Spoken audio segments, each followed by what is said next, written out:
¿ya? Y si no hay oxígeno para recibir esos electrones y formar agua, se acumula estrés oxidativo en la célula. Esto puede ocurrir por isquemia, por una inadecuada oxigenación o por pérdida de la capacidad de transporte a nivel sanguíneo. Agentes físicos como radiación o temperatura, sustancias químicas variadas como ácidos, bases, fármacos, microorganismos, agentes infecciosos, reacciones inmunes, alteraciones de la genética de la célula y alteraciones en la nutrición celular. Esas son las causas. Y esto también se los mostré. La naturaleza del estímulo, el tipo de respuesta. Y esto podía ser adaptativo, reversible, o bien adaptativo a irreversible, lo que termina en la muerte celular.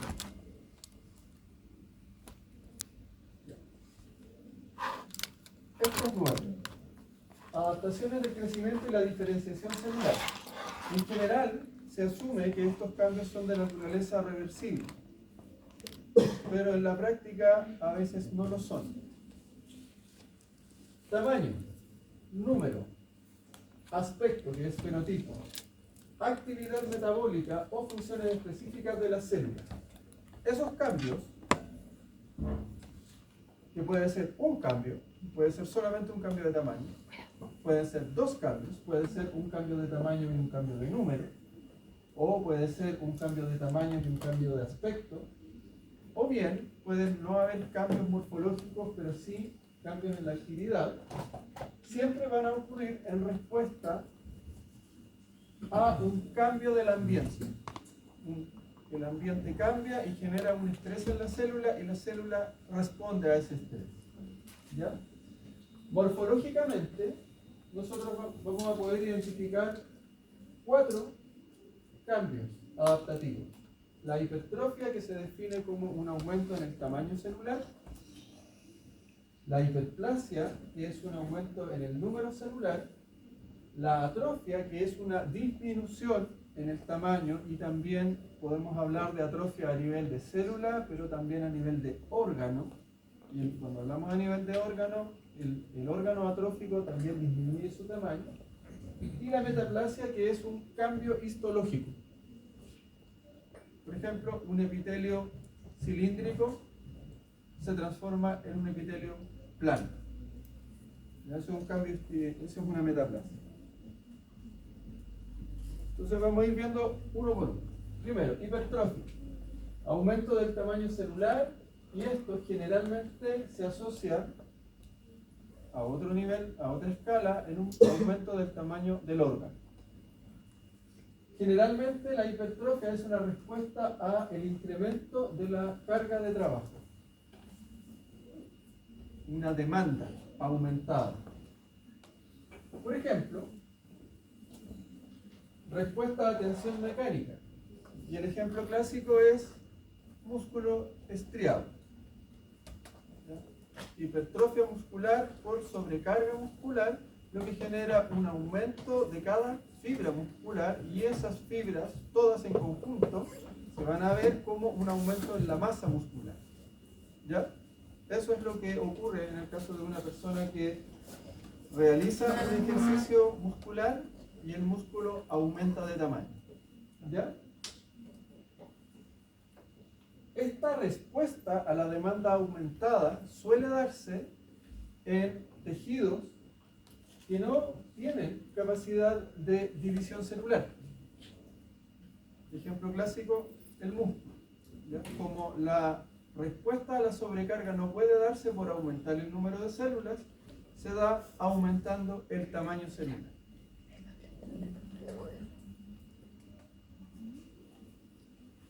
Acá por ejemplo. Esto es una hipertrofia. La hipertrofia puede ser fisiológica o puede ser patológica. En este caso es una hipertrofia fisiológica. Esto es un útero en una situación de no embarazo, y esto es un útero en una situación de embarazo. Entonces, la hipertrofia la podemos evidenciar a nivel celular.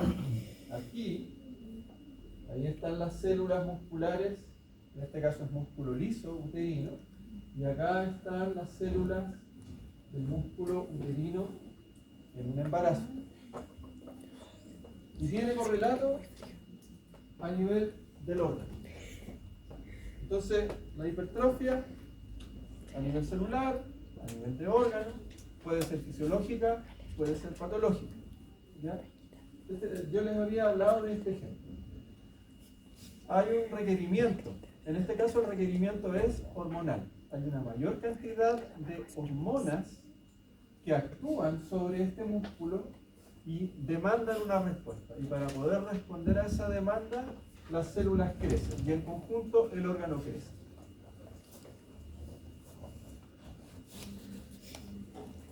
El otro ejemplo, hipertrofia muscular. En este caso estamos hablando de una hipertrofia patológica. Estos son cortes de músculo cardíaco. Cuando hay una sobrecarga al corazón y tenemos esta situación, en una situación que se denomina la insuficiencia cardíaca. Esto está asociado a patologías como por ejemplo la hipertensión arterial. Para que ocurra el tránsito de la sangre desde el corazón hacia los tejidos y desde los tejidos la sangre vuelva al corazón, necesariamente deben haber diferencias de presión. La presión más alta se da a nivel arterial y la presión más baja se da a nivel venoso. Y esas diferencias de presión posibilitan que la sangre vaya en esta dirección y no en la dirección contraria. Es lo mismo que ocurre cuando ustedes ven en la televisión la persona que habla del tiempo atmosférico y dice, acá vemos una zona de altas presiones y una zona de bajas presiones. Lo que está queriendo decir es que las nubes van a ir hacia allá, hacia la zona de bajas presiones. Pero cuando dicen, aquí en Valdivia están las bajas presiones, es porque viene para acá. ¿Entiendes? Ahora, cuando hay hipertensión arterial, se generan alteraciones respecto de la mecánica del flujo. Y una de las consecuencias es que el vaciado del corazón ya no es tan eficiente. Entonces llega sangre al corazón y la sangre del corazón tiene que pasar a la arteria. Y pasa porque al apretar el corazón hay más presión que en la arteria. Pero si en la arteria hay mucha presión, entonces no pasa toda la sangre que tiene que pasar. Y se queda sangre acumulada dentro del corazón. Se empieza a llenar el corazón. Para compensar eso, el corazón responde hipertrofiándose. Genera más masa muscular cardíaca para contrarrestar la presión que hay en la arteria, para llevar la sangre hacia la arteria. Pero ¿cuál es el problema? Es que al aumentar el tamaño de la masa muscular del corazón, disminuye el espacio interno que aloja la sangre. Entonces, en la práctica, es una solución que no compensa la falla. Y finalmente, el músculo cardíaco hipertrófico es menos eficiente. Y finalmente, ocurren fenómenos de necrosis adentro del corazón. Entonces, aquí tenemos un ejemplo de hipertrofia de naturaleza patológica.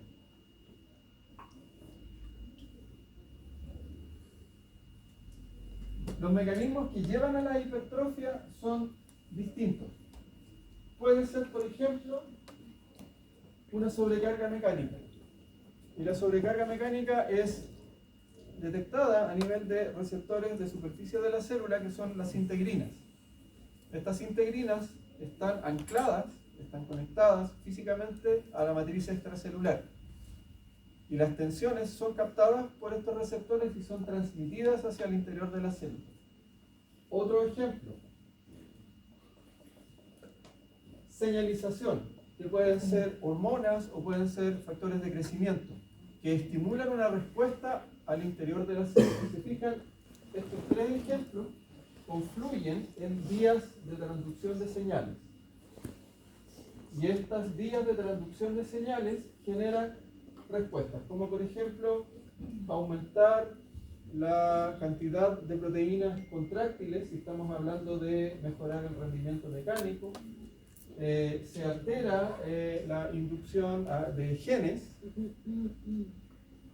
y se aumenta también en algunos casos la producción de factores de respuesta que pueden actuar sobre la misma célula o sobre otras.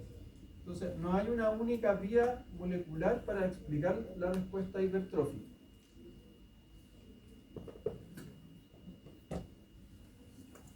La hiperplasia, como les decía, es la respuesta a esta demanda, pero aumentando el número celular.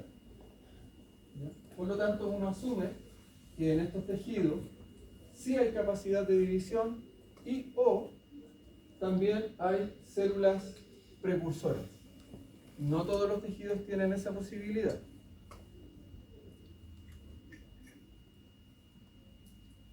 Por ejemplo, hiperplasia fisiológica. Generalmente debida a la acción de hormonas o factores de crecimiento cuando se necesita aumentar una función específica. O bien, para compensar una función que se ha perdido. Si se lesiona una porción de una glándula, por ejemplo, la glándula puede compensar esa pérdida de función por hiperplasia. ¿Ya? Eso es como un ejemplo más o menos clásico.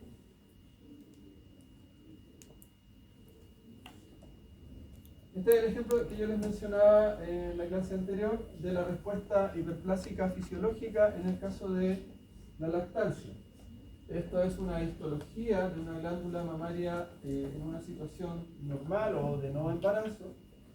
Y este es el aspecto de la glándula cuando está en presencia de embarazo. ¿Cuál es el estímulo? El mismo estímulo del útero, hormonal. Pero en el útero no hay posibilidad de hiperplasia, porque no hay capacidad de división. En este caso sí. Y así es como se evidencia. En ambos casos se cumple esa norma general que dice que es reversible, porque una vez que desaparece ese estímulo, la hipertrofia o la hiperplasia desaparece.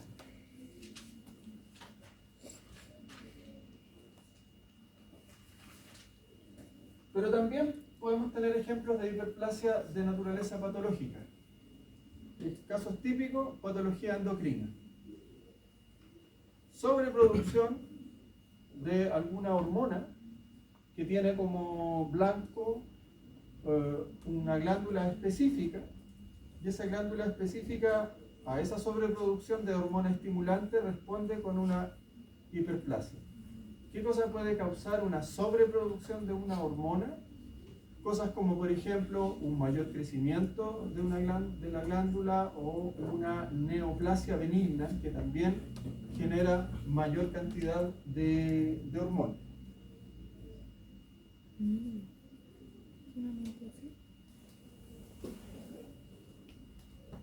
Profe, ¿qué es una neoplasia? No le he dicho que es una neoplasia, perdón. Una neoplasia es una multiplicación excesiva de células que puede ser de carácter benigno o maligno. Cuando es maligno es cáncer. ¿Ya? La célula pierde de alguna manera la conexión con la fisiología normal y solo se preocupa por dividirse. Y si yo tengo una neoplasia que está en la hipófisis, esa neoplasia significa aumento de tamaño con aumento de células, pero esas células hipoficiarias igual producen hormonas que actúan, por ejemplo, sobre la tiroides o sobre las gónadas, o producen mayor hormona de crecimiento. Entonces generan consecuencias río abajo en el sistema endocrino. Acá tenemos una hiperplasia patológica de la próstata. Y podemos también hacer el paralelo entre el aspecto histológico, normal, aumentado, y el órgano, normal, aumentado. ¿Ya? Generalmente la hiperplasia prostática es de carácter benigno.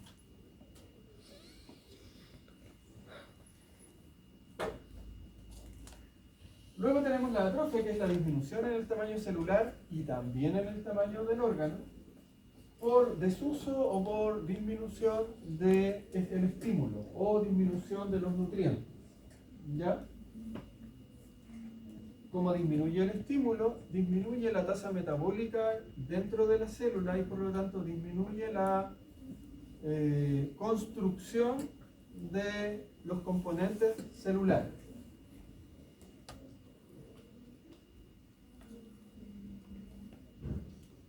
También hay ejemplos fisiológicos y patológicos, ¿ya?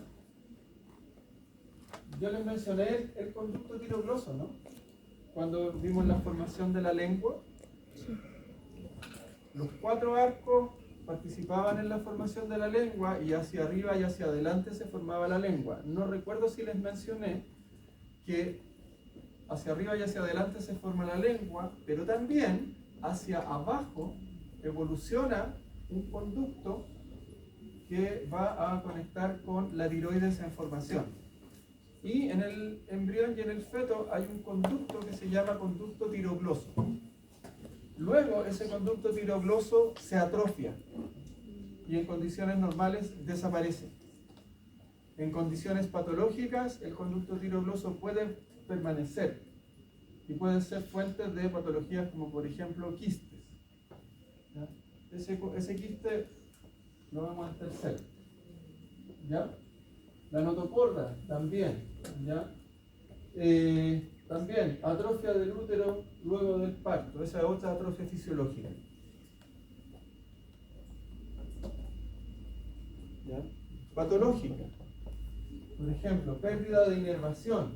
La atrofia por denervación de musculatura. Musculatura que no recibe la inervación. Disminución del suministro sanguíneo. Pérdida en la nutrición o en la estimulación endocrina.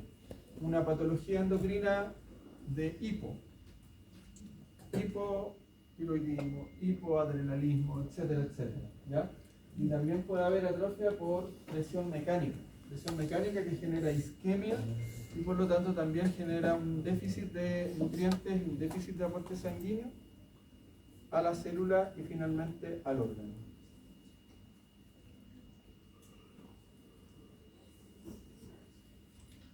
Acá tenemos un ejemplo de atrofia patológica a nivel cerebral. ¿Cómo se evidencia eso? Por la cantidad de surcos que presenta la corteza cerebral. En este caso estamos hablando de una enfermedad cardiovascular aterosclerótica. Ustedes comparan este cerebro con este cerebro, se dan cuenta que la cantidad de surcos disminuye, se hacen más profundos. ¿Ya? Y ese es el aspecto de un cerebro atrófico respecto de un cerebro normal.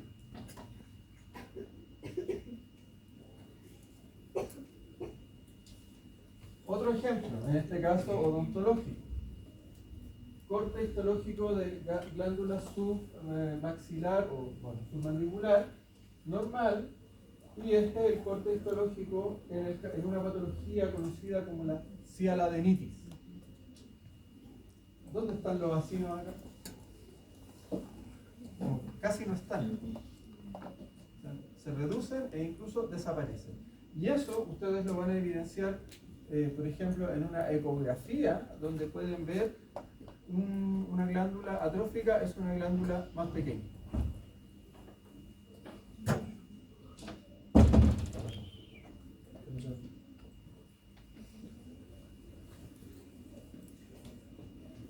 Este es el caso de una atrofia patológica en músculo estriado o esquelético por denervación, lesión en la médula ósea, corte de inervación hacia la musculatura y de una situación normal donde acá se ve un conjunto de fibras y acá vemos que las fibras desaparecen, ¿ya?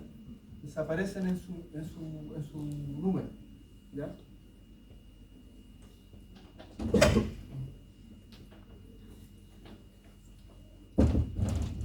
Entonces, hablando de mecanismo, el mecanismo que explica una atrofia tiene que ver con una disminución de la fábrica adentro de la célula.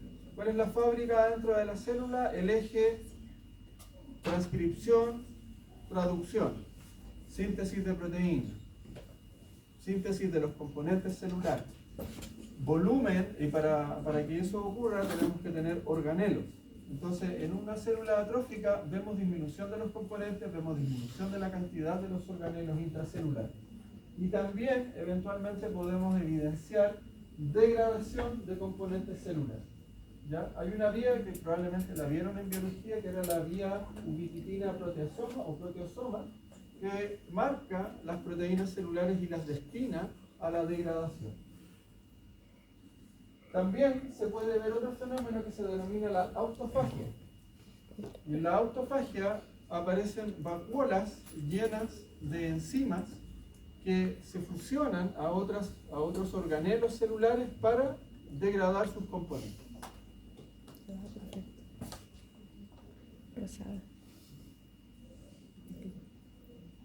Otro ejemplo de adaptación, la metaplasia. Cambio en el fenotipo de la célula que ya se había diferenciado. Teníamos un tipo histológico normal y ese tipo histológico cambió. Ese cambio generalmente está asociado a una irritación crónica. Yo le hablaba, por ejemplo, del piso de la boca. Si tengo una irritación crónica, para que ese epitelio responda mejor a esa irritación crónica, cambia su fenotipo. ¿Ya? Se altera la vía de diferenciación normal de las células que forman parte de ese tejido. ¿Ya? Ahora, el problema está en que al cambiar el tipo histológico, generalmente eso se asocia a una pérdida de la función inicial. Si yo tengo un epitelio respiratorio que tiene células caliciformes, que son células secretoras, y tiene microvellosidades para arrastrar los contaminantes de la vía aérea, y ese epitelio respiratorio está irritado, se va a transformar en un epitelio plano queratinizado, que no va a tener la posibilidad de secretar mucus y de arrastrar eficientemente los contaminantes. Se pierde la función. Y lo otro es esto. En algunos casos, la metaplasia hace que ese tejido sea más propenso a la malignización, a desarrollar una neoplasia, y una neoplasia maligna. ¿Qué significa que sea maligna? Que esas células que se multiplican salen del lugar, ya sea por vía linfática o por vía sanguínea, y se van a alojar a otros lugares, repitiendo el proceso de multiplicación, y eso se llama metástasis.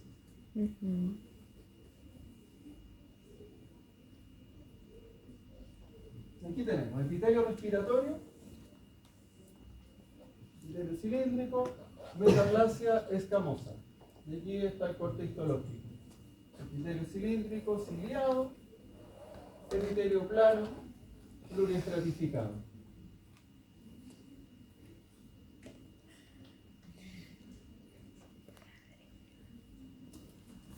Y tenemos otro ejemplo, un ejemplo clásico de metaplasia, el denominado esófago de Barrett.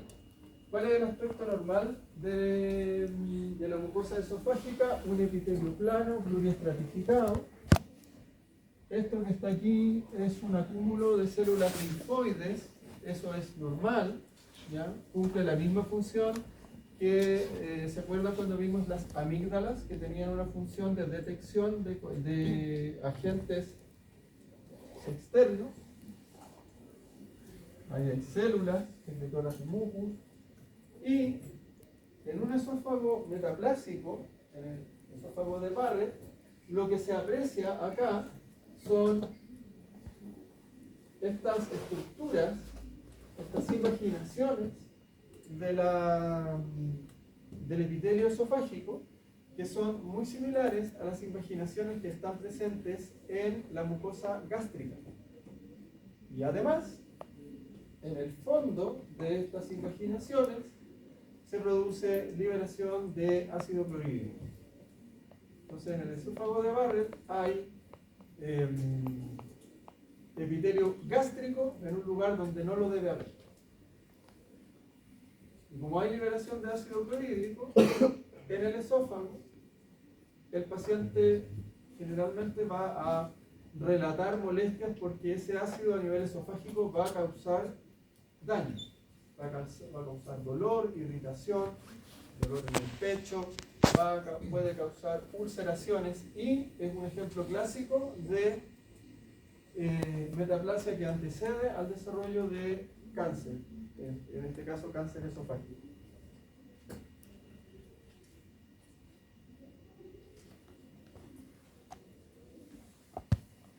La metaplasia, si bien yo les digo que cambia el tipo histológico, no es que la célula ya diferenciada cambie, sino que las células de recambio, por ejemplo en estos epitelios, ustedes saben que en los estratos basales están las células que posibilitan el recambio, se reprograman y en lugar de diferenciarse a la célula normal, se diferencian a una célula alternativa. ¿Ya? No es un cambio desde la ya diferenciada, sino desde su reservorio. Y esto tiene que ver con una alteración que el estímulo, que la irritación genera sobre las vías de señalización, sobre la manera en cómo se comporta la matriz extracelular, sobre el tipo de citoquina que se genera, porque si yo tengo una irritación crónica voy a generar una inflamación. Y esa inflamación se caracteriza porque hay mediadores de inflamación distintos a los mediadores que circulan cuando no hay inflamación. Entonces esos son los efectos que son las cosas que gatillan los cambios en la célula. Y eso, a medida que avancemos, vamos a ir agregando información a esto, de manera que pueda ir siendo un poco más claro todo. Yo no sé si todo lo que mencioné lo han visto. Por ejemplo, cuando les hablo de los estímulos. Cuando yo hablo de los estímulos, a nivel de señalización, estoy hablando de moléculas que llegan a las células y las células las captan por sus receptores y responden. ¿Ya? Entonces estoy hablando de transducción de señales en ese caso. ¿Alguna duda? ¿No? Ya. Entonces, eso es todo por hoy. Nos vemos la próxima semana. Dígame. Control. ¿Quiere control?